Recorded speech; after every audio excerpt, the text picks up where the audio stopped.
And that's another thing. Like, this should not have worked. Like, getting Tobey Maguire and Andrew Garfield 3 Spider-Man, it should have failed. It should have been worse than Spider-Man 3 because you have like 5 villains and 3 heroes. Like, that sounds like a disaster, right? And But the all fact that they superstars, made it work. superstars, they're fighting for the spotlight, to Yeah. outshine each other, to be the better actor. This one, like, I didn't even feel that. I just felt like genuinely this was a great performance from everyone.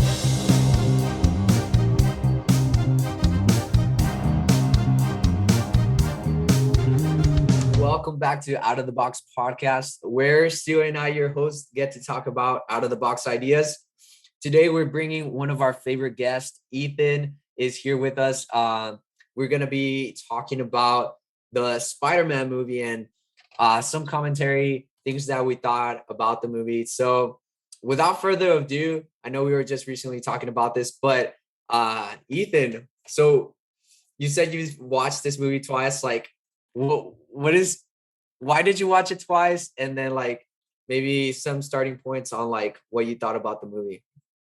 So like I watched it twice because like first of all, it's a great movie. Like I think by far it's my favorite Marvel movie like they've done. Like I think it beats all the other ones. And when I remember like watching it the first time, like seeing Andrew Garfield appear and then seeing Tobey Maguire and all them back in it, I was just like, because I'm in all the entire time watching, I'm like, wow, this is really happening. Like they're on screen together talking. And then like the scene when Ned does that whole like thing to get them to appear in his like kitchen or living room or wherever the hell they were, that shit was amazing. And they're like shooting the webs at each other.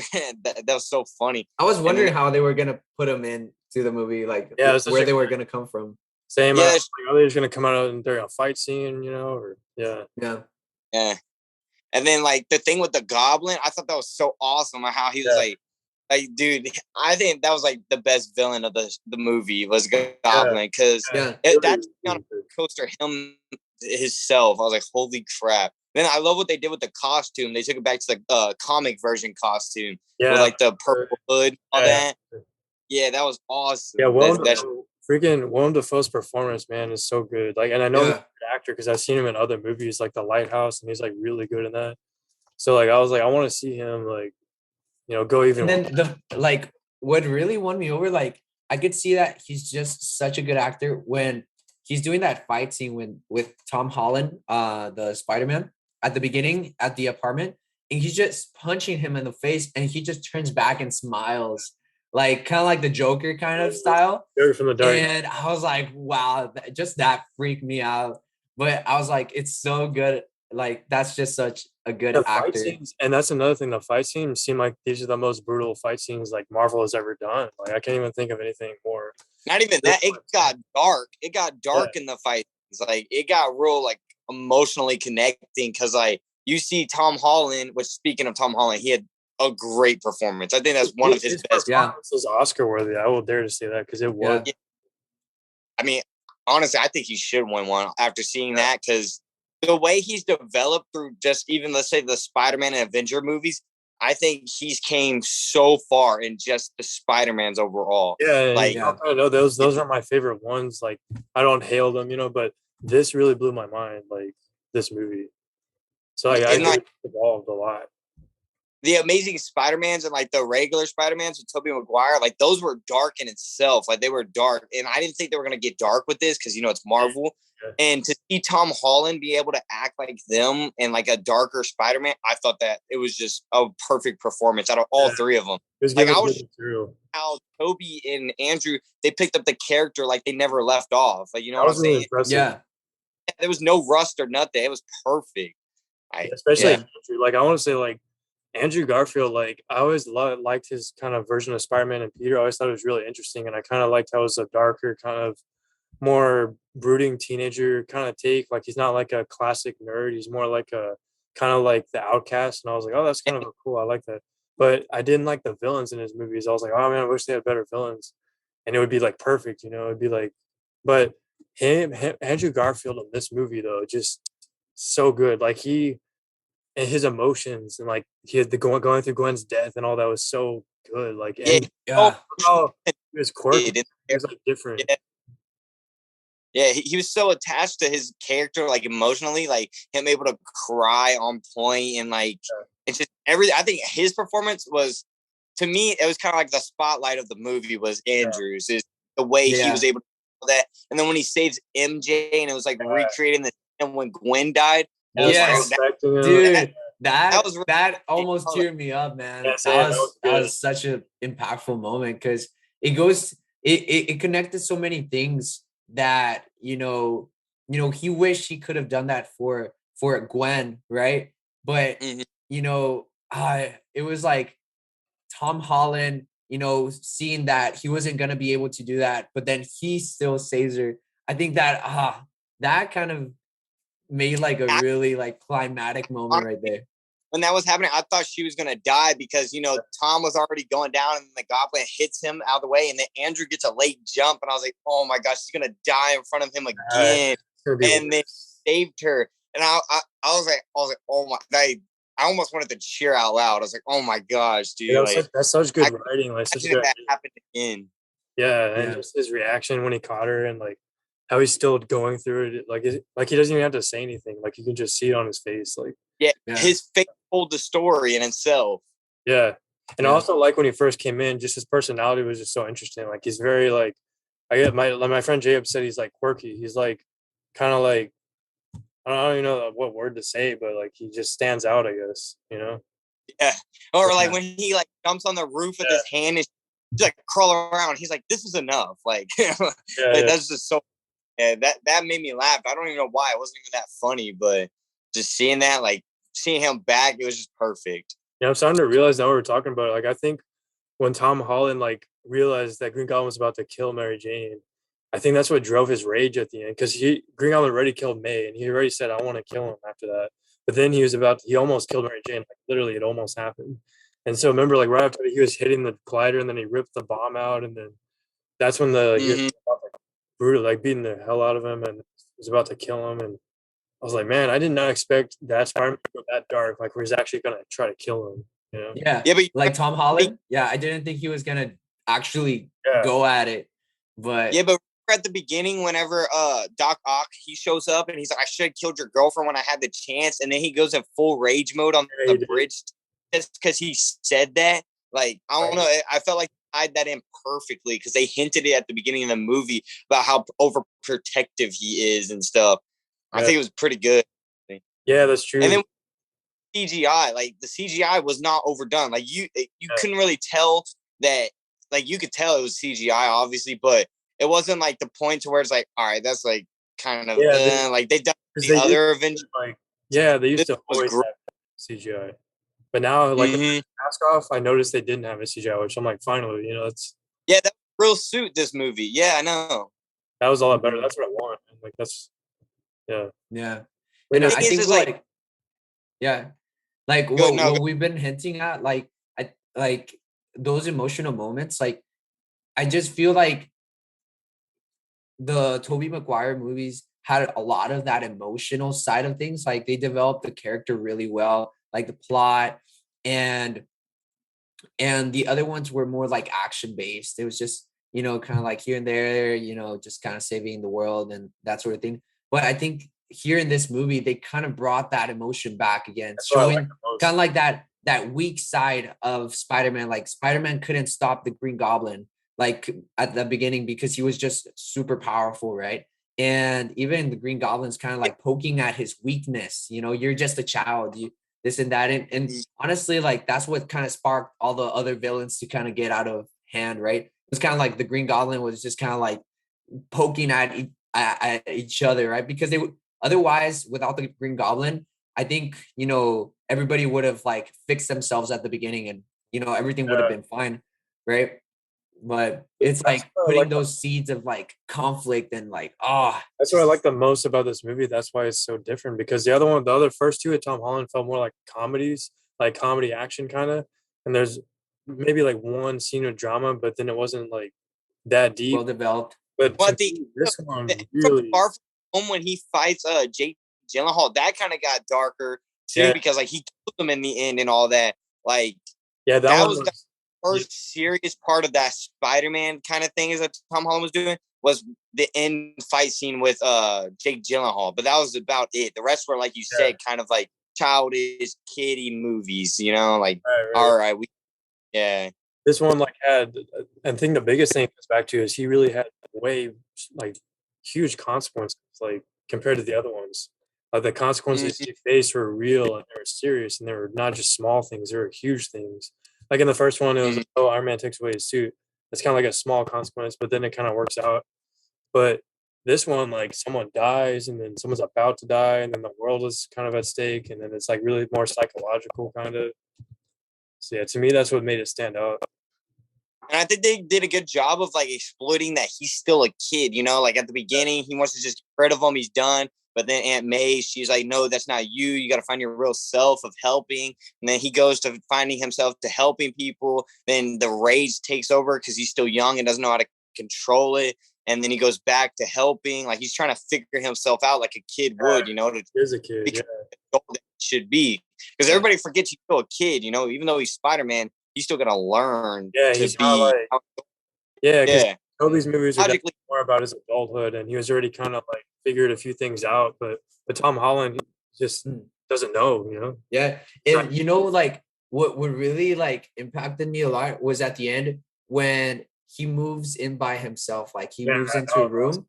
That shows like him becoming an adult. Yeah, like he's not just a kid now with Aunt May. Walked into the diner. That scene was crazy too, because like he promises them he's gonna make them remember him, and he walks in there, and then he beats the bigger man by just not doing nothing. That took a lot of that scene hit me hard too, though. The Aunt May scene hit me hard, but that one hit me almost just as hard because like you could see it, like his acting is so good in that scene, all of them, that you can just see it in his eye, like he wants to tell her so bad, but he just wants to do the right thing, and he sees how happy for them too. You could tell in his face, like, you know, it would make him happy that they would remember him and be his best friend again. But then he sees that, you know, he remembers he ruined their lives, and now he fixed it, and he sees how great and prosperous they're going to be and all that. And he's just like being the bigger man of letting them live their own life now instead of being like brought down by him and his consequences, you know? See, that's the kind of writing that I've been wanting for so long, for them to finally get back with Spider-Man, because that writing is almost at the same level, or it is at the same level as like Spider-Man 2, like just certain scenes of Spider-Man 2, like in Spider-Man 2 when Peter finally tells Aunt May that what really happened to Uncle Ben, like that whole scene was so well written, the acting and everything. There wasn't any music, it was just simple, but it felt like it was straight out of like a different movie, like. And that scene in the diner like felt the same way, like it was so well written and so well acted compared to like the usual superhero movies where it's always like, you know, just like kind of like the usual stuff. But this one felt well done. I wouldn't say this one was like a really happy ending, you know, because like he got nothing out of it. Like he's alone now. Everybody he liked is gone. No one knows him. He's a nobody now. I wouldn't say that's a happy ending, really. Like, he like fixed him, but now he has no one. Like he's alone. Doctor Strange know him. The Avengers don't know him. His best friends, his aunt's dead. He has nothing now. That's another thing I like about it. And I think that that's a powerful way to end the movie, just because, you know, it goes to show like not only can he have a fresh start, but also, you know, I think it adds to the maturity of like what we're talking about, like of Tom Holland as the Spider-Man. You know, now he's going to be an adult, and maybe he might walk back into the diner, and, you know, who knows. But it was so impactful, like you mentioned, Ethan, that he was, you know, better than that. You know, he wasn't just like, oh, I'm just gonna take it back. You know, he showed some emotional, like, you know, restraint. Strength. Yeah, emotional strength to say like, hey, maybe not this time. Maybe I'll be patient. You know, and scale it up instead of just like, hey, I'm gonna take it back, my friends, and, you know, get everything that I had in my life, because that's what he was showing at the beginning, right, of the movie, when he just like said like, oh, like I'm not getting into the school, you know, any school, and, you know, everything's going crazy.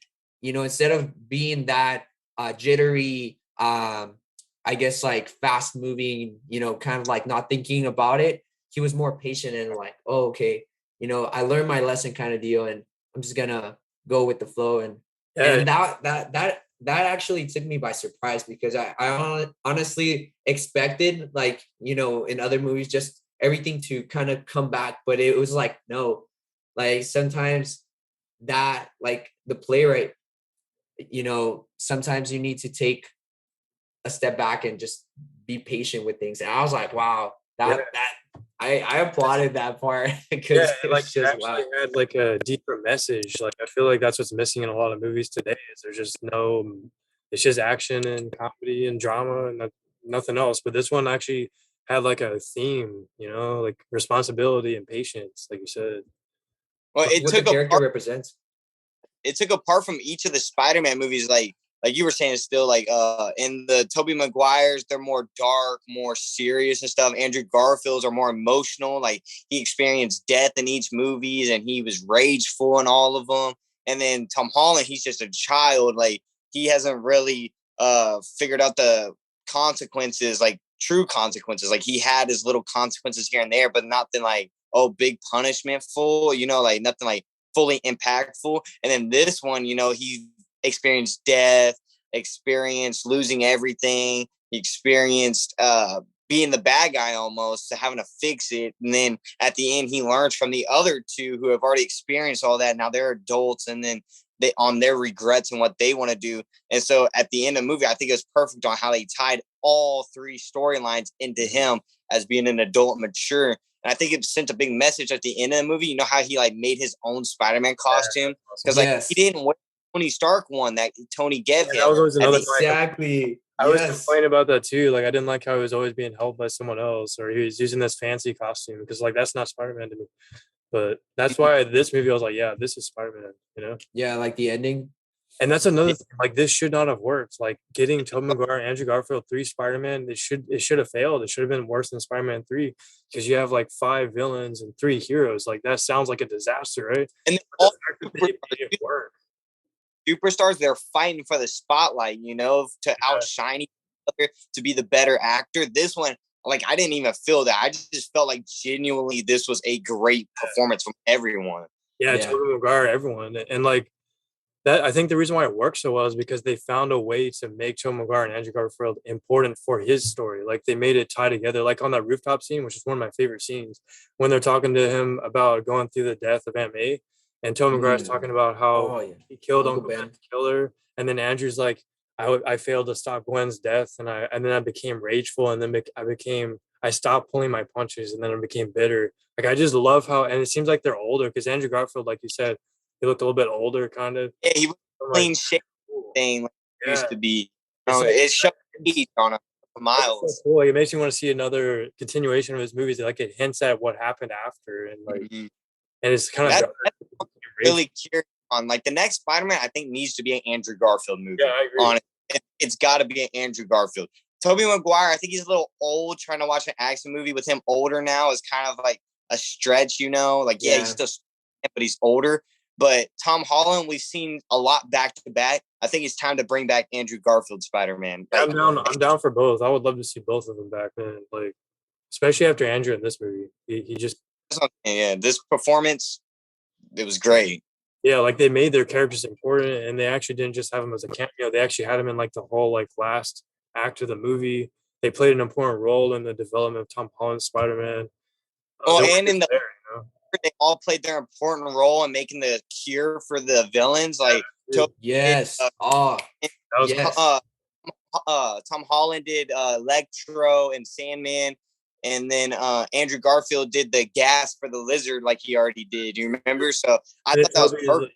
And then Toby with Green Goblin, because he's like, I already been thinking about this, and I like how they added stuff to their stories. Like you kind of like heard little tidbits of like what Toby and Andrew kind of did that we didn't see. So that was cool. It filled in the gaps that were there. Like, because like when we're doing this, I was like, it's kind of questionable. It was like, are they going to pick off where those movies ended, or is there going to be time in between? Like Tobey Maguire's older, like you can't really say from the ending, and like they filled in the gaps perfectly to where you're not like kind of like, well, what about this? Like left clueless, you know? You felt filled in for the entire movie, which was great. Yeah. Never in my life. One of the other things that I really liked was not only did they tie in the characters and the villains, but the music was also they added music from the other movies into this movie, which I thought it was impressive because I was like, I never thought about that, but it just adds to bringing in characters to bring in their music from their movie. And to me, that was like a great way to just add to the masterpiece. Yeah, because as like a music minor, Jose, I remember you were telling me one time like how music, how it's used so specifically in movies, how they have character themes. Yeah, and you hear that character theme every single time you see that character on screen, and then you begin to associate that music with that character and with that character. And so, like, I think that's why, like what you're saying, it's so impactful. I'm so glad they actually got the original scores back for each character, because then it brings back all those memories. Because memory is tied to music, and so it's just like it brings you back, and the emotions too. It's amazing. Yeah, they did it also by making sure they got all the original cast back too from each character. The great like if they would have changed one or two characters like to fill in, it would have been terrible. I think like them having the original people for each role, I think was perfect. And I like what they did. All the villains.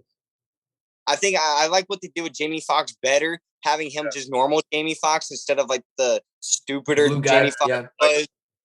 I like this one a lot better. Damn, yeah, that was my biggest complaint about the Amazing Spider-Man 2 is just I didn't like Jamie Foxx's look, or I just didn't buy into it. But I like perfect. Like I said earlier, like them bringing back the actual comic version of the characters. Like it brought back Electro, you know, it showed his mask and everything. Yes. And we had them all. Yeah. Yeah, because it's so iconic. Like once you take that iconic stuff away, it's just like it's not as interesting, I guess. Just going in. Because I don't think anybody even liked how Electro looked in the Amazing Spider-Man 2. Like I didn't like it. Like I don't think a lot of people did. Yeah. But you know, another key thing I wanted to touch on is like it's such a good idea and so cool how Tobey Maguire was the one to stop Tom Holland from killing the Green Goblin. Like that was good. Because he did kill the Goblin. He was actually pretty much. Yeah, so he completed his arc too, you know? Yeah, it was like a circle of like events, you know, like they're trying to purify him, not make him turn bad. And so he's willing to step under it and take the blow to make sure he doesn't end up like him. Yeah, exactly. Yeah, that's what's so cool. And it had a reason, like all the character motivations too. All good reasons. Yeah. And you know what else the cool part we haven't touched on is whenever Tom Holland's in the woods and he sees Electro, and then Flip Marko comes, like Sandman, he comes and he's on Spider-Man's side. You remember? He like blocks the electricity. I thought it was cool how they showed Sandman was still cool with Spider-Man. Yeah. Like they were on the same team to like take down Electro. I was like, I wonder where they could have like actually gone with that in the like original trilogy. Yeah, you know? Yeah, exactly. Because instead of him being a bad guy still, he's actually like a good guy, which is shocking. Yeah. I thought that was so cool. Same. Or is there some more? Yeah, no, I was gonna say, like, honestly, you know, and I had talked to Stu about this, you know, having good villains is almost as good as like anything else, because honestly, the reason why I like, you know, the first Spider-Man movie with Tobey Maguire was because the Green Goblin was just so good.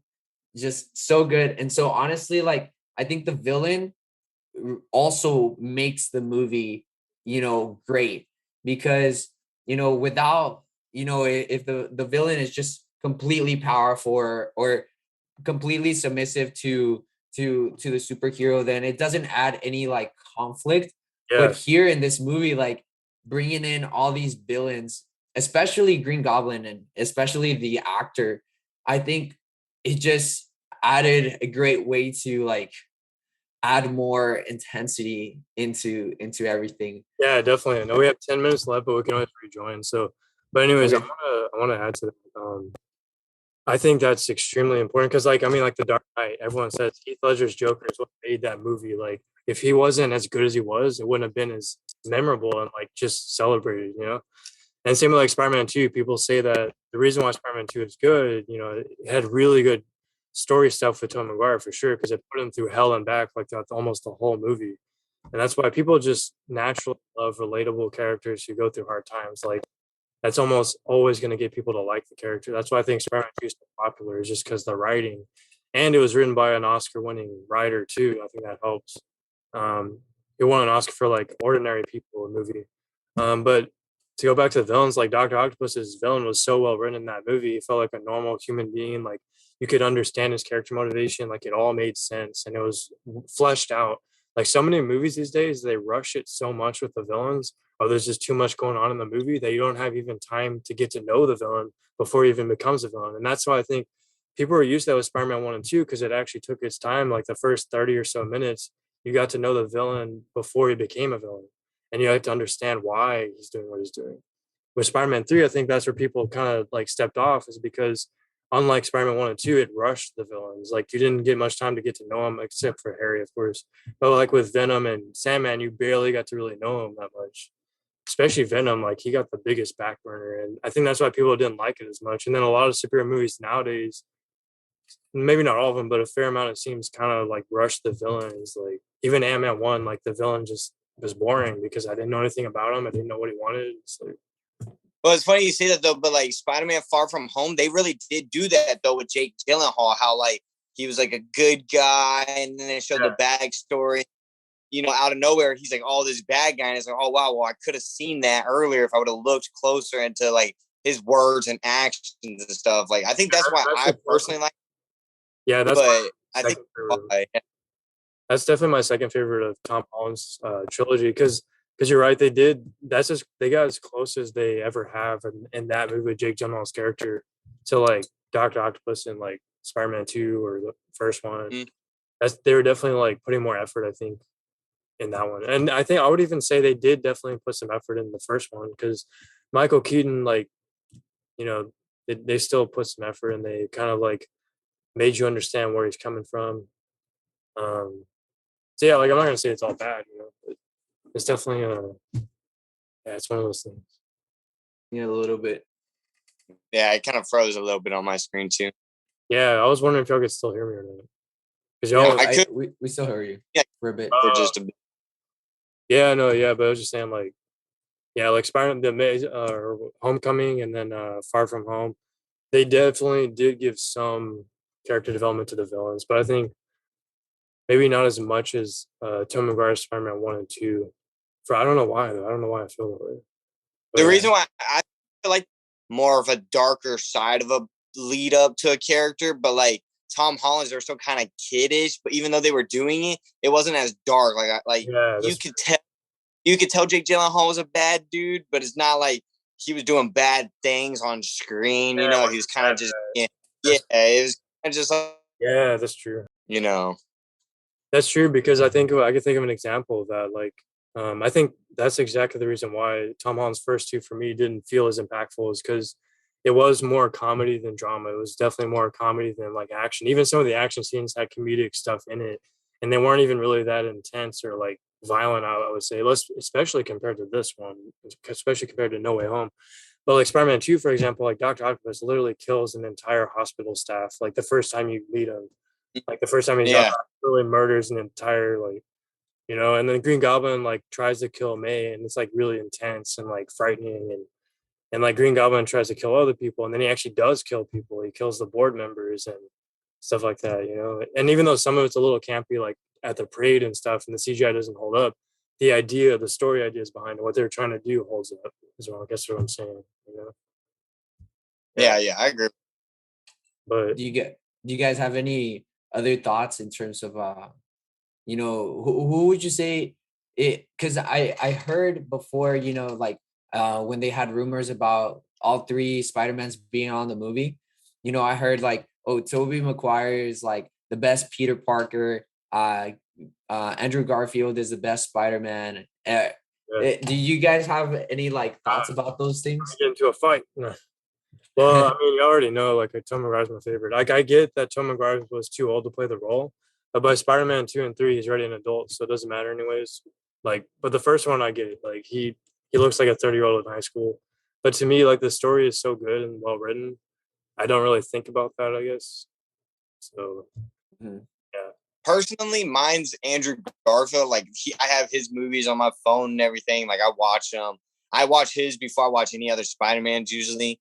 And I think it's just because, like, I like how it's darker, he's always going through hardships. Like there ain't no much happiness in his movies. Like he finds Gwen, that's a happy part, and then she dies. Everything good for him away like right away. That's why I believe like his Spider-Man's just, I don't know if it's more kind of like a comic book version on where it's like darker, because like just as a superhero, not everything's supposed to be good for you, you know? It's supposed to be hard. It's supposed to have consequences. And his, I think, really displays that, in my opinion. What do you think, Jose? Yeah, I really think that's what I really liked about, you know, the Spider-Man character, you know, that it's, you know, it's still a young, you know, young adult or kid, you know, who's still weak, you know, it has its weak side, but then, you know, is able to go out and still fight, you know, and defeat evil. So it's, you know, kind of like an oxymoron, like it has both sides, you know. But afterwards, like I'm kind of leaning towards Tom Holland. That's it.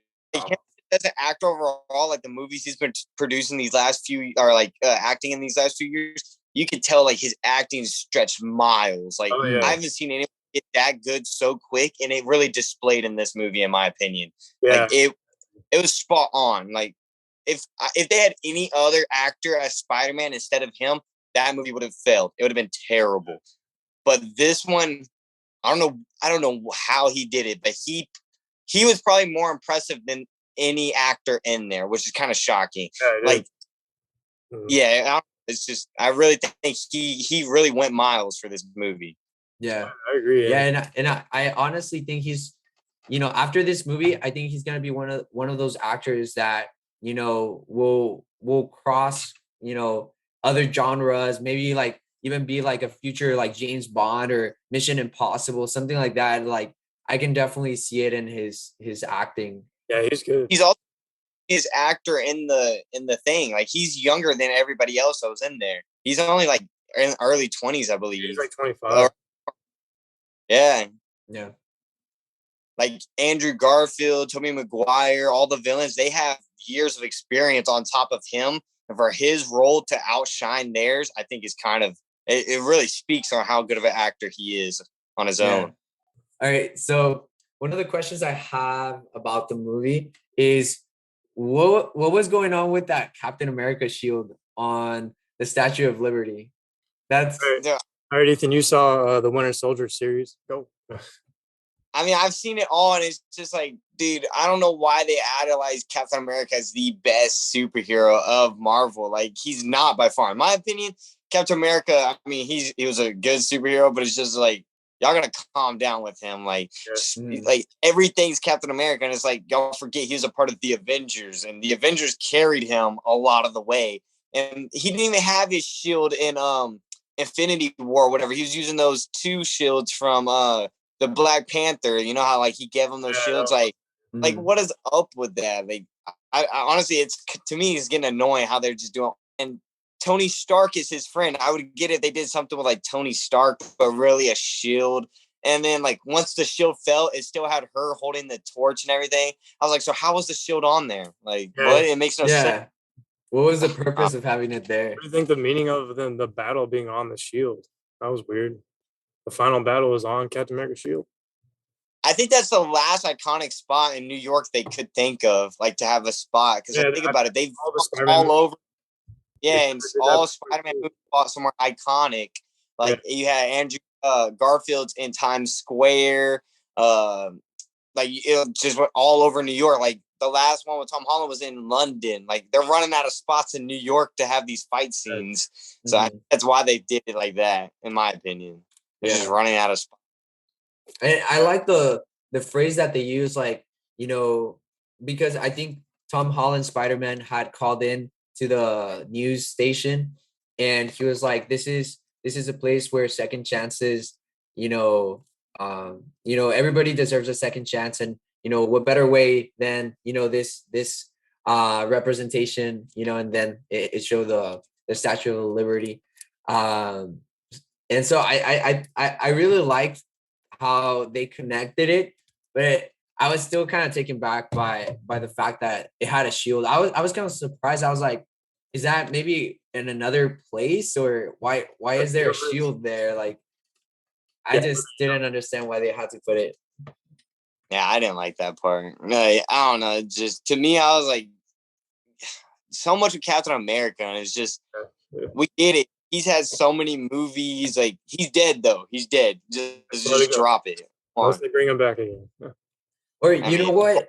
You know, maybe they had just finished like, because the Statue of Liberty wasn't like, you know, that greenish teal color. It seemed like they had just refurbished it.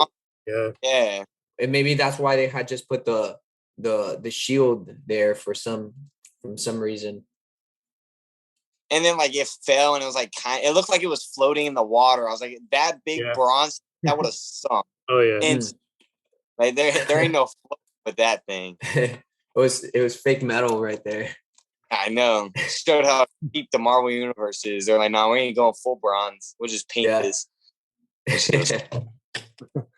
true. Yeah, that was pretty interesting. There's actually pretty funny parts too, man. Like Tom Maguire. It's so weird to see Tom Maguire doing like almost MCU comedy, because I'm so used to the original trilogy's comedy, but like it was so cool. Like when he was standing there after he got stabbed, Andrew was like, "You're in so much pain, right?" Yeah. Or and then he was like, "It's not the first time I've been stabbed." Yeah. So I was like, "What does that mean?" Yeah. But he was like dying, and then he was like looking up. He was like, and the sky started tearing apart, and he's like, hey, "Am I dying, or is this really here?" Oh, that was good too. So I have a question for y'all. So the Goblin died in Tobey Maguire's. Oh yeah. Right, and so seeing how the Goblin died, the new Goblin was formed by Harry. Now that the Goblin isn't dead and that he's cured, does that mean Harry is still dead, or is Harry alive and never becomes a new Goblin? Or what happens with Harry in the Tobey Maguire series? Because they all changed. If you think about it, the chain of events of his father dying is why he ended up dying himself. So what happens there? And I wish they would have brought him back, honestly, instead of the father. But I mean, it was perfect overall, anyways. Yeah. Yeah, because a lot of things would change, right? Because they changed all the villains back. And then some people are saying, or maybe that's why he never came back, because he never became the villain. So the villain didn't come into that multiverse because Harry hadn't become. I don't know. I wonder how they would make that work. Because basically, like, all the villains from Tobey Maguire's trilogy were cured. So it pretty much just wipes out that trilogy as it didn't happen. If you think about it, kind of goes back to saying cancel. Like, I don't know. It's kind of. And same with Electro, because like he got sent back. He would be sent back right when he was getting shocked, right? So if he's ready back to normal, wouldn't he like die? I mean, doesn't it purpose? I don't understand. Like, wouldn't they all just die? Because like if Green Goblin gets sent back right before he gets stabbed and he's normal, like unless they're sent back before they're about to die. See, the only one that still makes sense is in Andrew Garfield's film. He also went against Goblin himself. So Goblin's still a villain in his movies that they didn't cure. So that movie still works out. And I guess Electro would either be dead or never falls in the pit. It'd be one of those, I guess. Yeah. But Tobey Maguire's, his are completely changed now. Like, all of them die except for Venom, but we also see Venom was there. So I don't know. It's kind of weird. Yeah, it's like, I guess it depends on when the villains got sent back. Like, what time period? What was it, like before they? It has to be like way before they died, or was it right before they died? Or it's like, I think, or is it present day somehow, and it just somehow erased? For a second, I thought Loki was also gonna come out because after seeing the series of the time capsule and everything, I was in the sky started opening. I was like, Loki's gonna come out now. Or something like the timekeepers or something like that. It'd be funny if Daredevil joined them and he'd just be running around. He wouldn't be able to do much. Yeah. Yeah. I thought it was so awesome though when I was watching on screen and you see all three Spider-Man swinging with each other. Yeah. I was like, oh, a childhood dream right here. So yeah, that was epic. At first I was mad they didn't show Flint Marko as his normal self, but then at least at the end they did. But I guess because people their powers changed in that universe because like Electro turned to yellow, and I guess Sandman just couldn't change back. Maybe that's why. Mm. And then there's Yeah. J.J. Jameson. There's two J.J. Jamesons. Yeah, that's what I was also telling you about. Because like, so in the multiverse, you know, all Spider-Mans are played by different characters. And the Tobey Maguire's Spider-Man, J. Jonah Jameson, is the same actor as the Tom Holland's. So how does that work in the multiverses? They're using the same character for two universes, but in every other universe, they're played by different actors. So how does that work? You know, I don't know. I mean, good question. I know why. Like behind the scenes, I know why, because they couldn't find an actor to do as good a job as J.K. Simmons. Because that's what the director and them were saying. They're like, yeah, we just couldn't find anyone better, so we just decided to cast the same actor. But they made him like bald, make him look different. So I think that's what they were trying to make it look like a different character. So I think they were trying to play it off like, oh, this is a different version of J.J. Jameson, even though it's the same actor. Which I didn't really like this version of him. Like I think they should have just found some. Yeah, exactly. I agree. You mean like the guy that was reporting the news? Yeah. I think he definitely added something like when that scene where Tom Holland's in the rain after he lost that man, and then J.J. Jameson's just hammering him down even more. Like that was good. But overall, his character just, if they were trying to make it as good as the other J.J. Jameson, they didn't come close because J.J. Jameson was way more iconic with his lines. Like the lines they wrote for him was just more iconic and just better. And I guess I just missed the classic Office, like how he's just a classic journalist. He's not like all high tech, you know? Yeah. Like more rustic character, right? More like using the means that they have. But I can understand because, you know, in Tom Holland's Spider-Man, they're using more like technology, that sort of thing. And so it's a little bit more like higher tech. And so I guess they're embracing that, like the fact that they have like a green screen and stuff. He was like saying this universe is so much more advanced in their technology and stuff. Like Electro didn't make that point whenever they were in the apartment or the condo. And it made sense because back then when Electro was coming out, you know, they didn't have that many like power outlets and stuff like that. So maybe that's why he said he felt differently, because the cities have grown more. There's more like, I guess, internet and more connections and stuff like that. So maybe that's why he said like the energy feels different. Mm-hmm. Yeah, a different universe too. Like, yeah. I will say this. Lizard was like, and for some reason, Lizard CJ was good in this one. Yeah, it looked good. It did. Amazing Spider-Man 1, it actually looked pretty good, but this one, it was like, I don't know. I mean, the talking kind of threw it off. Yeah, his voice was different. Like, why? That was throwing me off. Like, they changed his voice or something. Mm-hmm. They gave him like a British accent, which he didn't have in the other one. Yeah, the Lizard. Yeah, I felt like there wasn't that much like conflict with him. Like it was just like he was just there roaming around, kind of deal. Yeah. No big deal. Yeah, compared to the other ones, yeah. That's why I liked Electro the most out of Andrew Garfield's that came back, because he was more, at least he was a bit more fleshed out than Lizard. Mm-hmm. That's just the way No Way Home treated it, you know. That's just the way they did it. But yeah.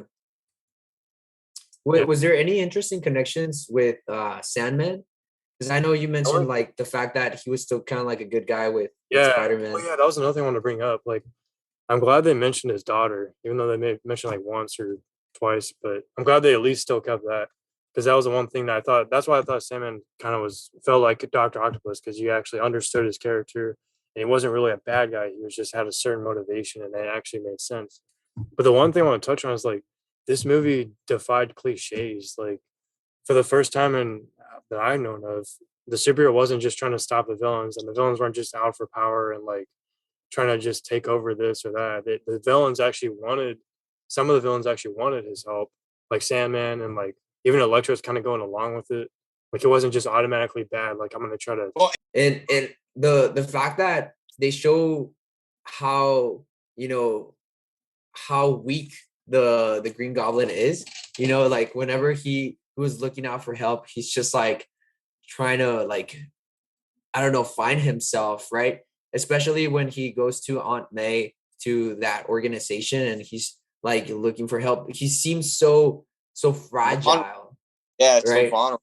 So vulnerable. So real, because he would be confused and he would be upset that his son Harry's not there. It actually makes sense, you know. Well, another thing is the spider sense on that scene, like whenever he like, oh my goodness, dude, that best spider sense. Yeah, it was suspenseful. Yeah, like it was so focused in on his face, and like it drowned out all the sound. Like I really felt like I was having a spider sense. I was like, what the hell? Like, yes. Figure out what's going on, and then you just see him like get him real quick with the web, and he's like, whoa. Yeah, like that part probably. Yeah, like you said, I love how they used it like as suspense. Like they use the spider sense as a suspense thing, like to build tension. Yeah. Mm-hmm. And now the other thing is like the superhero wasn't just trying to stop the villains, he was actually trying to help them and cure them. Like I've never seen that before. Like it's just something you wouldn't expect, I guess. But it makes sense for his character. But that was cool. Like it was different. It wasn't like, oh, I'm just gonna try to stop the villains. So. Yeah. And what did y'all think about Doctor Strange? Because I felt like he kind of just peeked his head in it, and like they kind of put him at the beginning kind of deal. But I don't know. I felt like, he walks in and then he's in his pajamas almost, like kind of deal, like very like casual. I felt like he lost a little bit of his class, like that. Yeah, he like usually carries himself with like a lot of, he's a doctor, he's kind of deal. But I don't know. I felt like there was a little bit of strength that I felt he kind of lost. Yeah, I thought it was interesting that Spider-Man beat him in the mirror world. That was pretty surprising. I thought he was gonna get him. That though, that Spider-Man's a nerd. Like everybody knows he's a nerd and he loves that stuff. And they actually did it for once, that he's a nerd, like a kid. Yeah, and not only that, they redeemed Toby and Andrew, did the same thing with them in the lab, which was cool. Oh yeah. Mm-hmm. Yeah. I never got to see how Tobey Maguire is like, scientific. They never really showed that as much. So that was they did. Yeah. And I thought it was so funny, like that only Tobey Maguire's Spider-Man could just shoot out webs. The other ones had to have their web shooter. Yeah, and the whole conversations about all that was cool. That was a good little added in thing that they actually talked about. That was cool. And they did so much things that I imagined they should do, like if they ever met up, So I was like, that's awesome. Yeah. Like, oh, you fought an alien? I didn't get to fight an alien. Oh yeah, I'm a loser. And then he's like, whoa, take that back. You're not a loser. Tobey Maguire said, wait, the Avengers? I was like, wait, does he have them somehow in his universe? Oh yeah, when Tom Holland's like, yeah, I've been a part of a group, the Avengers, and then he's like, the Avengers? No way, what is that? Yeah, Tobey Maguire's like, yeah, that's great. And but that shit was awesome. Yeah, even like with Tom Holland's best friend, when he saw the best friend's talking with Andrew Garfield about how his best friend betrayed him. How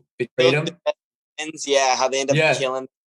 Ned's all like he's like, oh my god, I'm sorry. He goes to bad guy, I promise. Yeah. That was funny. I thought that was funny. I thought they're gonna do that test of like, are you a clone? Are you the real clone kind of thing? But for MJ, like who's the real Spider-Man or something. Yeah. They almost did that meme, the Spider-Man pointing meme.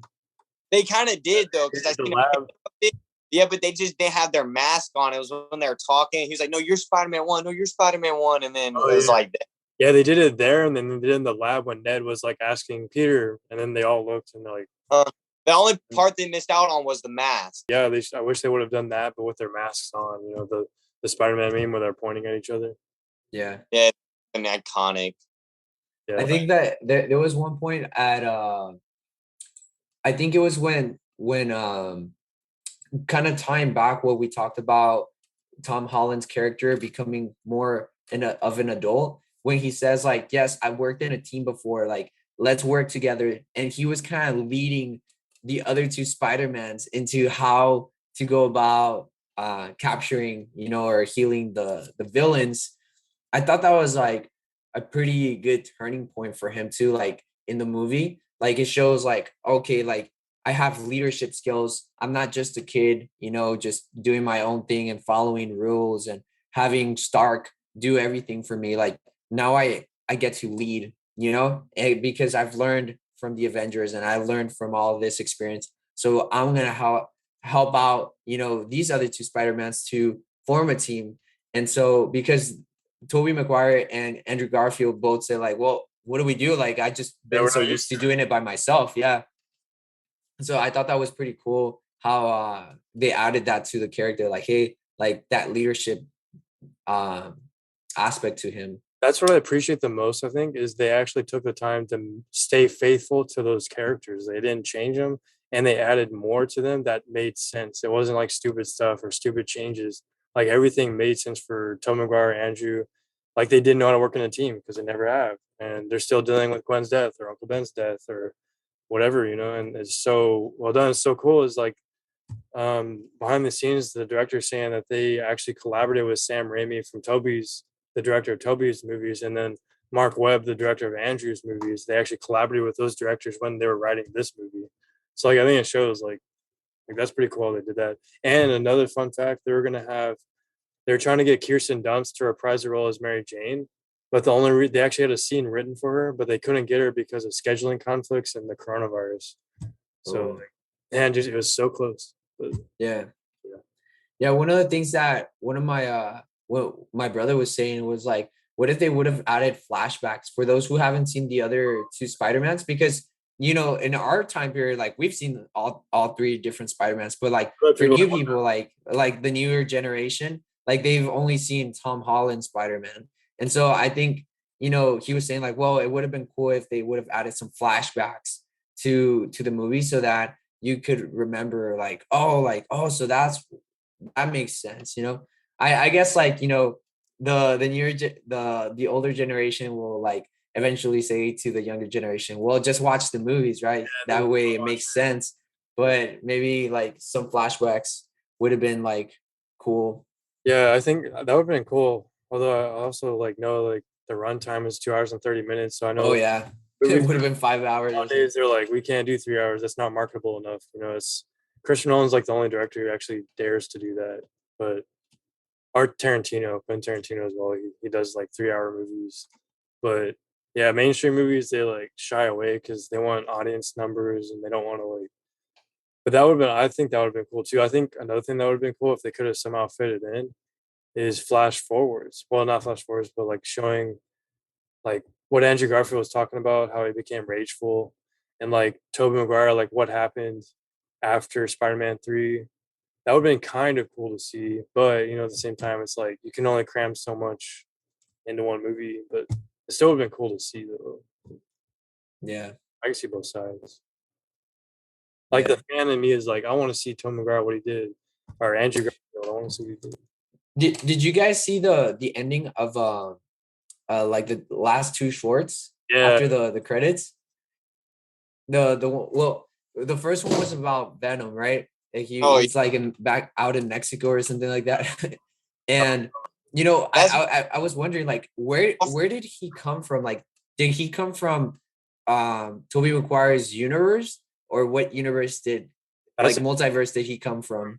From Andrew Garfield's universe, because think about it, Andrew Garfield's universe hasn't had a Venom, and he disappeared. So he disappeared to either Andrew Garfield's or another, as we don't know of. And the thing is like talking about they're supposedly thinking about making another Andrew Garfield movie. He'll probably fight Venom in that movie, which is perfect. And Tom Holland, I love how they left him off in Mexico, because that's where it ended Venom 2. He was in Mexico in Venom 2 on the beach. Yes. So and then he left behind the symbiote. So maybe Spider-Man 4, Tom Holland's going to have the symbiote, and we're going to see his darker side, you know, and their version of Venom. Or they'll have Andrew and Tom fight Venom, or just Andrew fight Venom. Who knows? I mean, yeah, that's pretty cool. I would really like to see that, Andrew Garfield and Venom. Yeah. And I think Venom's character fits well with the Andrew Garfield Spider-Man villains. It does. Like just the own, like I think it fits better with Andrew Garfield's style of Spider-Man. You know, another thing is like reminds me of is the Morbius trailer clearly has Tobey Maguire's Spider-Man like on a graffiti wall, and then it has murder written over it. Like, But it has Tom Holland's Vulture. yeah, why is Tom Holland's Vulture in there too? Like that doesn't make. I'm confused. Mhm. Wait, the Vulture came out in the short in the trailer. The new Morbius trailer, yeah. Yeah, he was like, Dr. Morbius, we need to meet up. Like he said that. Yeah, Michael Keaton's Vulture's literally in it, so that means Morbius is in Tom Holland's universe, but then it showed Tobey Maguire's Spider-Man on a wall with graffiti saying murder over it. But it says murder, but I thought the people calling Spider-Man were murder was for Tom Holland's Spider-Man because he murdered Mysterio. So like it's kind of like don't even Tom Holland though. You remember? Like their memory got erased. Yeah, so they don't Spider-Man in. Ooh. Yeah, so I don't know what the hell's going on in that Morbius trailer. Like I don't know. Yeah.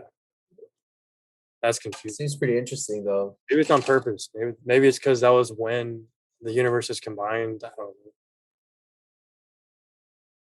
But it still doesn't make sense because for Tom Maguire's Spider-Man to be graffitied on the wall, like they'd have to know him for a while. Like he'd have to live in that universe for a while, you know? So it's like maybe Michael Keaton showed up, but then how does Michael Keaton know Morbius? So it's very confusing. Yeah. Nice. But you know, all I can say is I hope this movie with the box office record, because usually Hollywood usually follows the money and the ratings, and based on how popular Andrew Garfield and Tobey are right now because of this movie and all of them, and how much Spider-Man's popular, like it just the box office shows and the internet shows that's what people want. So hopefully the studios will actually go in the direction of doing the Amazing Spider-Man 3 with Andrew Garfield and maybe Tobey Maguire's Spider-Man 4. And yeah, I'm open to all of that. I think that'd be awesome.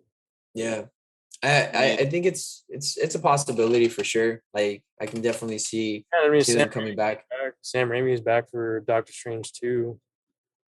The original director of the Tobey Maguire Spider-Man. So then people were saying, well, maybe Tobey will show up in Doctor Strange 2 as well, since it's about the multiverse of madness.